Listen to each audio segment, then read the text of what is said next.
are right now. We are going to do a new training for you in our free community called the Millionaire Coaches. And we're going to go through this, and you will be able to have a worksheet so that you can apply this for yourself and make it very personal for you, to you, so that you can see how you can use it and how it can benefit you in your business. And we're going to speak about sales, but we're going to speak about a particular part of sales rather than just sales in general. So we're going to speak about the objection handling process in sales. First of all, what is that? It means that when we're having a conversation with someone, a prospect, a potential client that is about to enroll in our program, we're going to meet a point in the sales conversation where they get an opportunity to say, yeah, that's something that I would like, or I can't afford it, or I don't have time, I don't have energy, or I need to talk to my husband or my wife, or anything that turns up in us as an objection in a sales call. So we're going to speak all about the objection handling part. And before we start, I would like to, and I think that I will go back to this because there are a lot of sales trainers out there that says like if you're a really good salesperson, then you can turn a no into a yes. And I just want to say that that is horse crap, if I'm allowed to say so. We're never supposed to turn a no into a yes. If it's a no and this person isn't meant to do our program, they shouldn't be in our program. And the biggest breakthrough we can have as coaches in our businesses is to realize that we are the price. And when I say we are, I really mean that you are the price, not the clients that comes into your business. And that's so important. What does it really mean? It means that your life will not change because of one client coming into your door. But that client's life will absolutely have a potential life-changing situation in front of themselves as they are about to work with you. And if that person says no to you and decides not to take coaching from you, that's perfectly fine, because you will get the clients anyway because you're running your business. So the clients that actually decides to work with you, for them it's life-changing, for you is another client, which is nice. It's something to honor. It's something to absolutely celebrate if we're in the beginning of our business. But if you have at any point, there is nothing good in sales that comes from turning someone that is a no into a yes if it isn't the perfect fit, because you don't want clients that isn't a perfect fit for you. And it takes some time to figure out where is and who is my perfect client, because those are the clients we want to work with, because they're going to gain better results in our program, and they're also going to be a lot easier to work with rather than to work really, really hard. So today we're going to speak about the objection handler. And it looks like this. If you want the workbook for this, please write in the comments below workbook, and we will make sure that our team will send this out to you so that you can fill out the pieces of this training for yourself so that you can apply it. But before we go into it, I would like to continue pre-framing and just giving you the frame of why this is important. Because if we're looking at, first of all, the problem, the first problem is the fight, flight, freeze tendencies as all human beings are experiencing and having. So all human beings have the tendency to fight, flight, or freeze. And I'm not speaking about that if you are to with someone, they will fight with you. That's very, very rare. But when they meet an objection, it's important to see that they meet that objection within themselves. So it's an internal struggle for them. And if I were to give a super quick example about this, if you want a clean house and you have dirt all over your floor, let's say, everyone can picture that in front of themselves, and you want it cleaned. What do? You go and you get your vacuum cleaner and you clean your house. What if you don't have a vacuum cleaner? Then you know that a vacuum cleaner exists, so you can go and buy one, and then you take it home and then you vacuum your floor. But let's say that you had no idea that there was anything called a vacuum cleaner. You didn't know that it existed. That is then something that would change the world around you in regards to cleaning. Because if someone were, let's just assume for a second together that you had no idea what a vacuum cleaner was, and then there comes a salesperson knocking on your door, and the salesperson can acknowledge that there are dirt all over your floors, and he starts to present to you the wonders of the vacuum cleaner, and you have no idea what it is. What happens in you is that it sounds like this person is trying to sell you something that sounds too good to be true, maybe, and you're starting to see something that opens up your world a little bit to something that you've never been exposed to before. That's perfectly natural. It's what happens. So the salesperson has to show you and convince you and help you see what you could do and use with this. And it's important that we see that when we are meeting a client that doesn't necessarily know us that well yet, then you're exposing them to an opportunity to work with something that is very important to this person, but without the trust, confidence, or whatever is not there yet, to help this person overcoming this sensation, so that they could see that, yep, you're the one that I would like to work with to gain help in achieving this outcome, this result, or whatever it is that you're helping your clients with. And it's important to see, because as we're getting into the fight, flight, freeze, what happens is that if they feel like there is something standing in the way for them to achieve that outcome that you're presenting to them, that your coaching will deliver, what will happen is that you need to help that person overcome this. You need to help this person see that there is an opportunity to gain on the other side of that same thing. So instead of resisting someone having objections to your sales, see that it's a part of the process. And if we don't help them, what's going to happen is that they stay stuck. And this is the problem with so many people.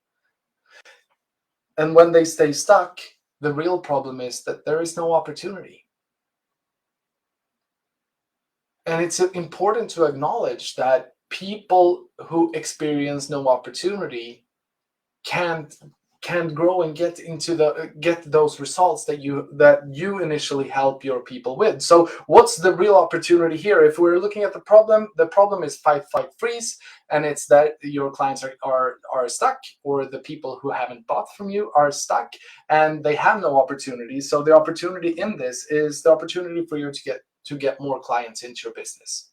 But not only getting more clients into your business, but also opening up something that was prior to this impossible for your client, and we've now made what was impossible possible, which means that the potential breakthrough for your client is in front of them, and what we want for them is for them to say yes to themselves.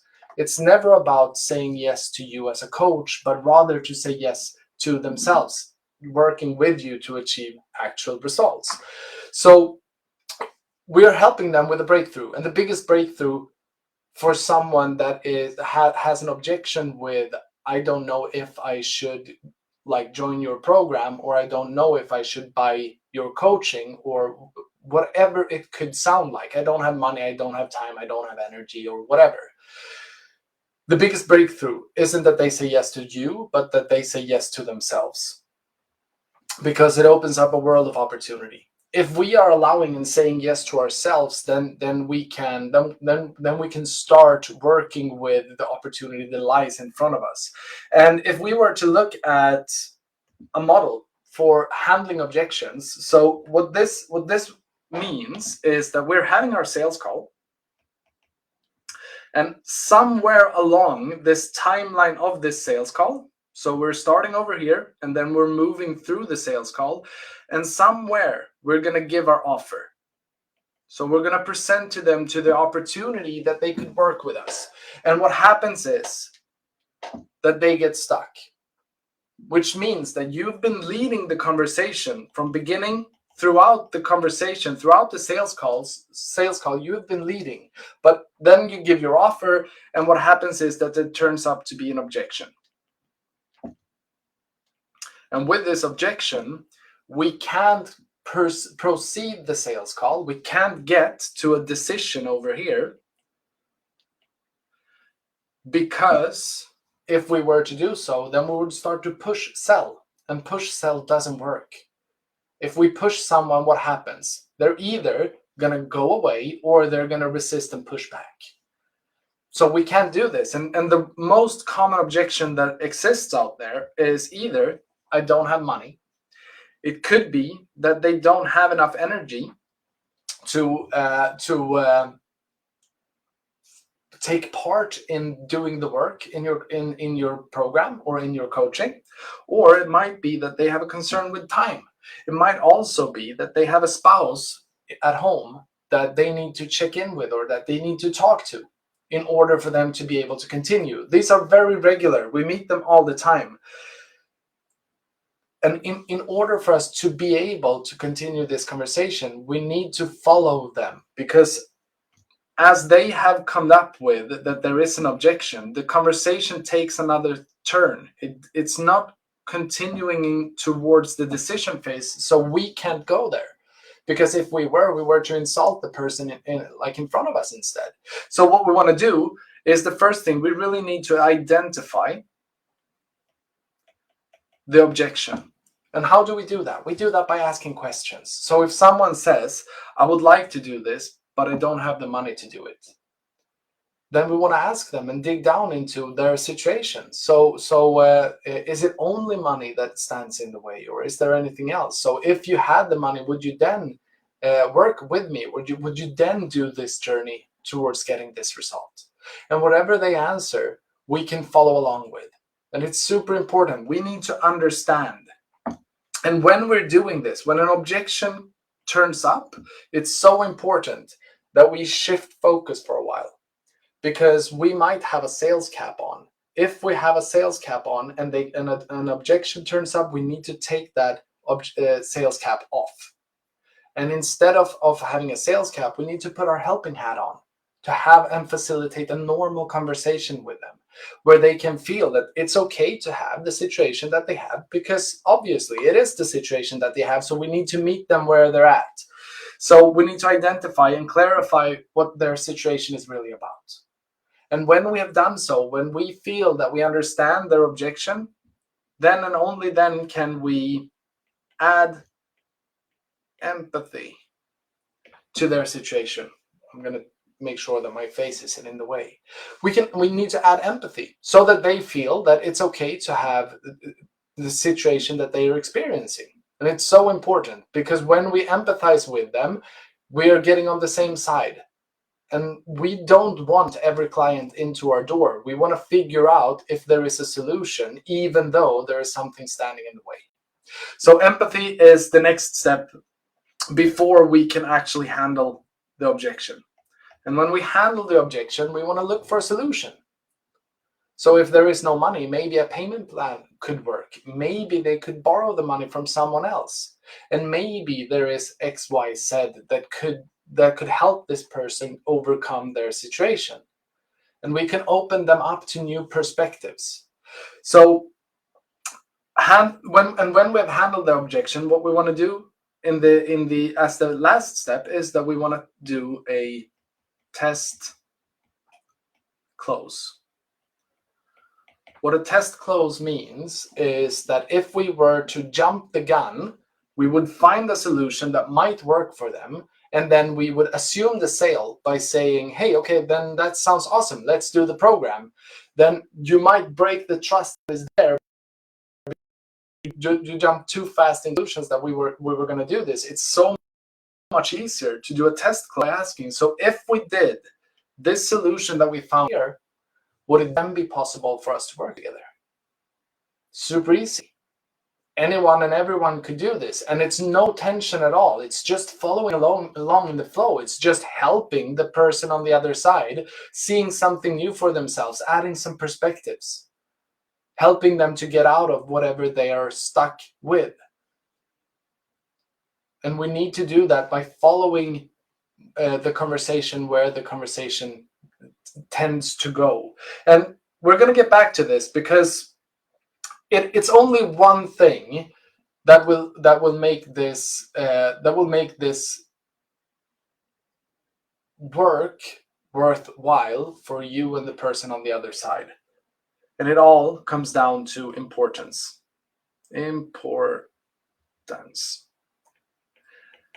And later throughout this workbook, we will be able to figure out and map out some objections that you meet when you are selling your coaching yourself. If you want this workbook, please write workbook in the chat, and I will make sure that we send it to you so that you can do this for yourself and tailor fit it for your situation with the objections that comes your way when it comes your way as you're selling your programs or your coaching. But importance is the main thing that is needed in order for this to be valuable. Who should it be important for? The client that is about to invest in your coaching, obviously. Because if it's important for that person will be open to find a solution as well.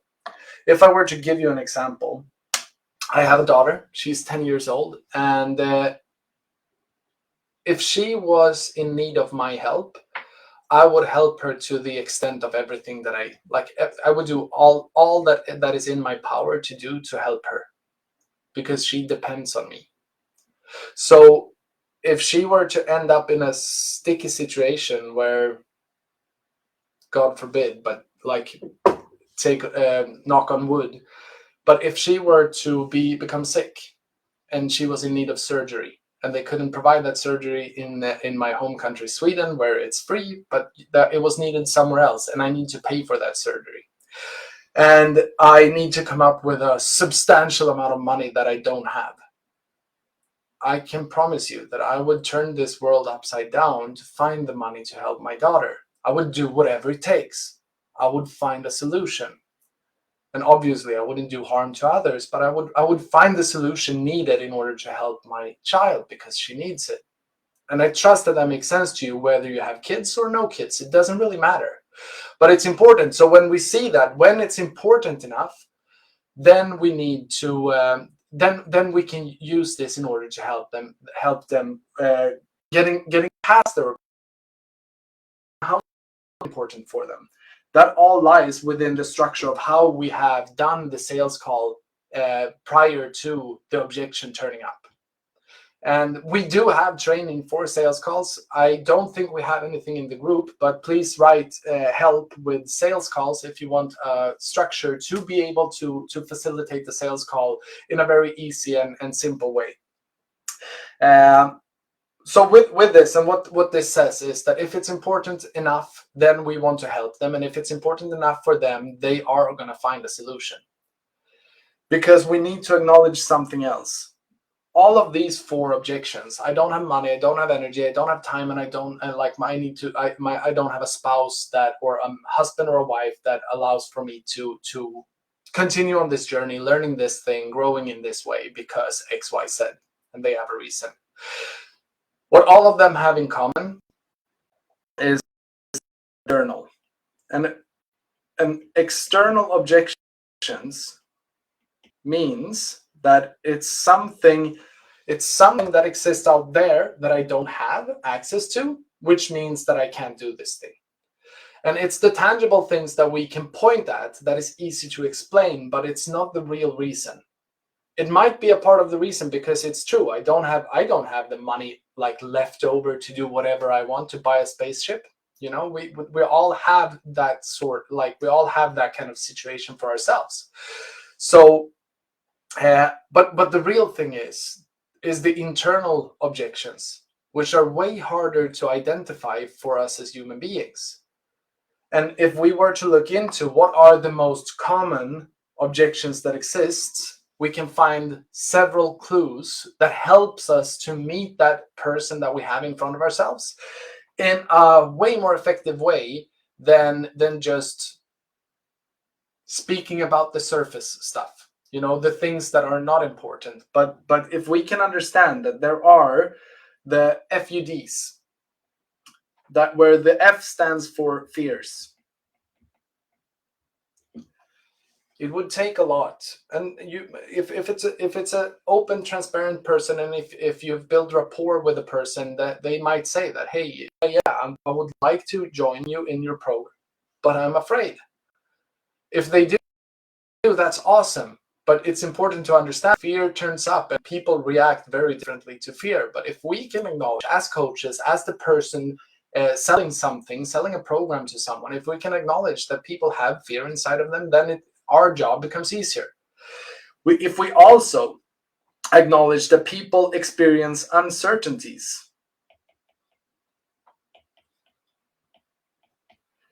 uncertainty, I might misspell this, it doesn't matter. It says uncertainties. If it's misspelled, it's fine. Uncertainties, that there is something within them that they're not certain about, that they become shaky, which is also very common amongst all of us. We all feel it. And the last one is doubts. We are feeling doubts. We're being doubtful. And when we're doubtful, it's hard to make decisions. Because the first symptom when we feel doubt is indecisiveness. And indecisiveness means that it's hard to make a decision. We become less and less of capable of using our brain to its full capacity because there are doubts in the way.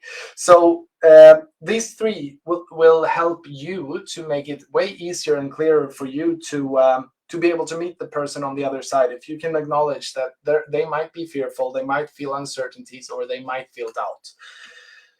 Because bottom line, there are only three real objections to why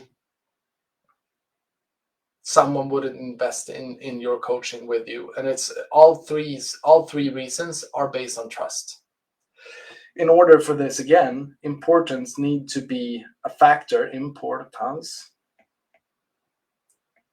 needs to be a factor to take into account. If it's important for them, if it's important, let's say that you ask them, hey, let me just check in with you. How important is this for you to get this outcome on a scale of 1 to 10? And if they say anything that is 7 or above, then what we need to acknowledge is that it means that it needs to be handled. It needs to be handled because it's important for this human being. It needs to be handled. And then it's important for us to know the three real objections that exist. And they're all tied to trust. And the first one is trust within you as a coach, that person trusts that you are capable of helping them towards the outcome that they desire and want. It's trust within your program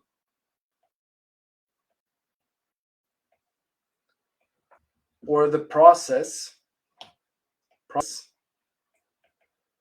that you're going to guide them through.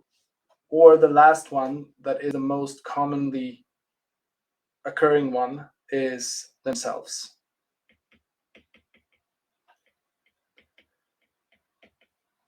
But if it's important enough for this person, if they trust you, and if they trust your program or your process, your coaching, and if they trust that they can do it, which is trust in themselves, then they will figure it out.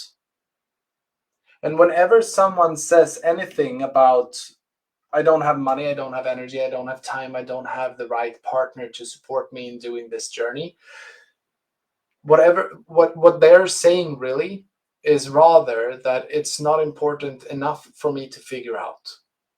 Because if it's important enough to figure out, people will find a way. And all of this boils down to, how can we meet this? How can we facilitate this conversation? And this is what I would like to give you to make sure that you can use this in order to map out how to facilitate a conversation like this. So what it does is we identify, so what is your three most common objections? Fill them in. It might be money might be one of them. It's one that we all encounter. It might be that time is another that is usual and regular in your coaching business, and it might be fear. I have no idea. Your job here is to figure out the objections that turns up in as you are with people that you can help. And when you can figure out and identify what objections exist, then you can see in what way could you empathize with it. So when it comes to a money situation, in what way could you empathize with their situation? And in what way could you give them a metaphor from a similar situation in your life or in something that you've encountered? Everything so that they feel that this is normal, because we all have the same situations and things going on for us, whether it's time, money, energy, or anything else.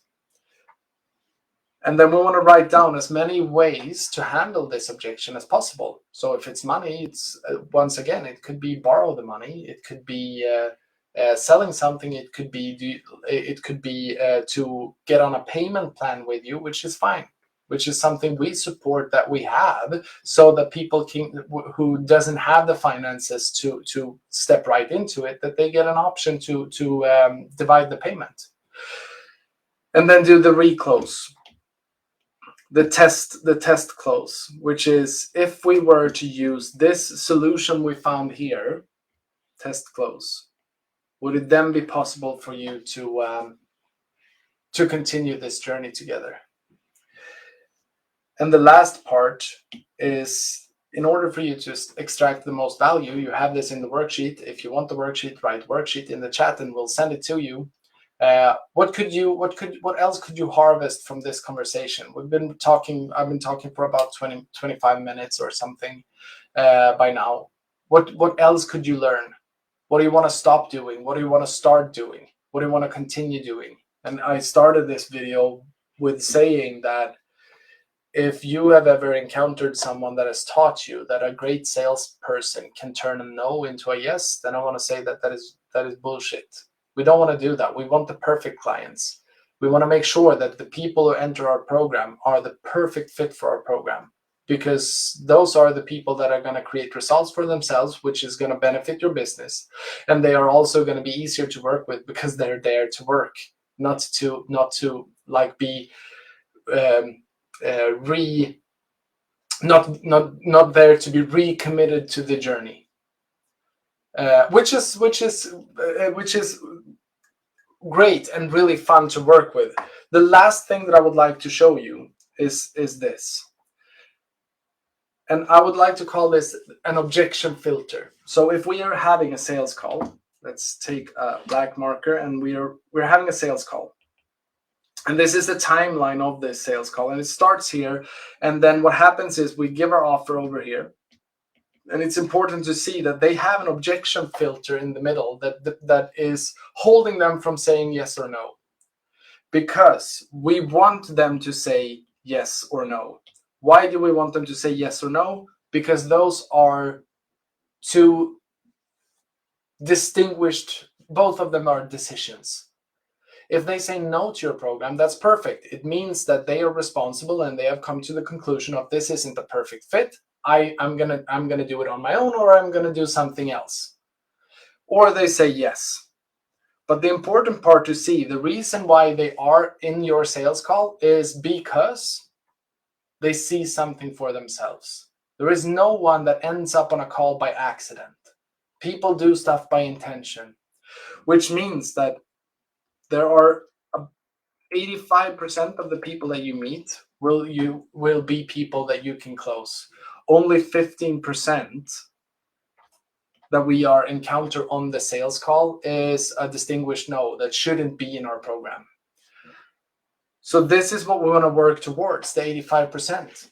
And if we're having a closing in our sales that is close to 80%, then that's awesome. But it's important to see, if we don't help them to get through their objection filter in the middle, what's going to happen instead is that you're going to give them an offer and they are going to bounce off their objection filter. And it's all in regards to how they view the world. What that means is, no, I'm a person that doesn't have money, so I can't invest and get a better quality life with you. But once again, that is also not true. Because the reason why a person either has money or hasn't money is only because of everything they have done and prioritized up until this point. And it's important to see that their behavior and their way of being is creating the state and the situation that they're in right now. So if you were to look at yourself for just a second, everything that you have today is a consequence of the things that you have been doing and the way you've been acting and are. So your behaviors, which is like, it's just a natural outcome.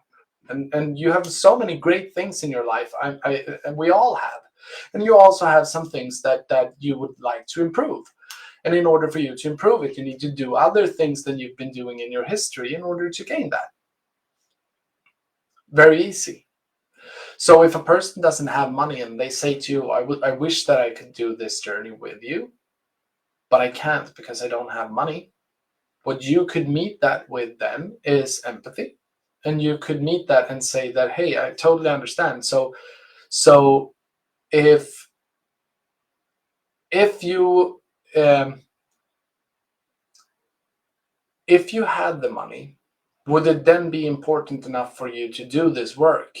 Because to me, it sounds like the things that we've been speaking about is very important to you. Am I correct or am I wrong? And they say, no, you're correct. It's very important. And then you say, cool. So then I'm not off in that way. So would you be interested in if I were to step over to your side and we were to look at the situation and see if we could find a solution? And as a coach, you need to know and believe that it's for the better for them. Because if they don't have any money, the biggest breakthrough might be that they invest the money, not necessarily because you get money, but because they are investing in themselves, prioritizing themselves, breaking a pattern of behavior that they have had currently up until this day. And they might have a breakthrough in how to facilitate and manage their finances. And that alone might change their world. It's important enough at least to have a conversation about. And if we use this structure to make sure that we identify what exactly is it that is in the way, and is it only that, or is it more things? And then we empathize with their situation so that they understand that it's perfectly all right. I totally respect your situation. And then we come to the third one, which is we see if we can find a solution. And then we do a test. So if we were to use that solution, would it then be possible to work together? With this training, I really hope that it made sense for you to spend about a half an hour with me this Wednesday evening. I appreciate you a lot. If you need and want the workbook, please drop it below. Please drop your biggest takeaway from this conversation as well. What did you take away? What stood out for you? And like I said, like 10 minutes ago, if you want a training on how to deliver a sales call in a way that is super, super easy, then let us know so that we can provide that for you. That would be a cool thing. The last thing that I would like to say before I shut this live down is I would like to say that you are not meant to work in your sales calls. It's not a hard call to have. It's not a forceful conversation. It's not a conversation that you need to produce anything in. It's only a conversation that you're supposed to facilitate, and you're supposed to do it with a smile, relaxed, and have a good time while doing it, having fun while having a sales call. And the first step towards realizing and getting to that point is to realize that you don't need every client or anyone that comes across you. You want the perfect client that really needs you. You're the price. Your clients aren't. You're gonna get all the clients that you're supposed to have, and your business will work because you're gonna be consistent in having conversations with people that you can help. So make sure that you're having fun while doing the sales calls. It's no push. It's no like old stuff with you need to do X, Y, Z, or you need to turn a no into a yes. You're not supposed to. With this said, I'm going to wrap up and I'm going to finish. Let us know if you want the workbook, and please write what you took away from this conversation specifically so that we can learn from each other and steal each other's insights. Until we meet next time, so good to have you with us, and have a good Wednesday night. or whenever you're watching this recording. Take care, guys. Bye.